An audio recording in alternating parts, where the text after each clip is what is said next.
ছোৱালী ঘৰ নোসোমোৱাওঁতেই এয়া ঘৰৰ বস্তু ধ্বংস হ'বলৈ ধৰিলেই। তই এয়া ছোৱালী চাইছ হা? ভাল ছোৱালী এজনী দিলে তই বিয়া পাতিব নোৱাৰ।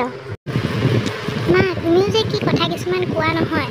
ছোৱালীজনীৰ গাত কি ভুল হ'ল হা? এইবিলাক যান্ত্ৰিকৰ বস্তু আৰু মই তাইকেই ভাল পাওঁ, তাইকেই বিয়া পাতিম। মই বেলেগক বিয়া পাতিব নোৱাৰোঁ। তই সেই ছোৱালীজনীৰ কাৰণে মোৰ লগত কাজিয়া কৰিছ। সেই ছোৱালীজনীয়ে তোক ডাঙৰ কৰিছিল নে মই তোক ডাঙৰ কৰিছিলোঁ? সৰুৰ পৰা তোক কষ্ট নোপোৱাকৈ ডাঙৰ কৰিলোঁ মই এইখিনি কথা শুনিবলৈ হা? তুমি আগে ব'লাচোন সিহঁতৰ ঘৰ পাই লোৱা, তাৰপাছত তুমি চোৱা কেনেকুৱা লাগে। ছোৱালীজনী বৰ ভাল। তুমি সেইখিনি কথা বুজি নোপোৱা নহয়। তোমাক খালি ধনী ঘৰৰ ছোৱালী লাগে। ঘৰত কোনো নাই নেকি জাহ্নৱী? দেউতা নাই?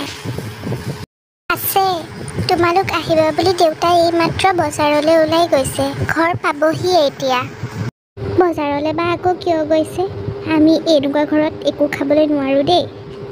বাবা, তই কৈ দিবি আমি এনেকুৱা ঘৰত আজিলৈকে খাই পোৱা নাই আৰু কেতিয়াও খাব নোৱাৰোঁ। আমি এতিয়া যাওঁ কেৱল দেউতাকক লগ নকৰোঁ।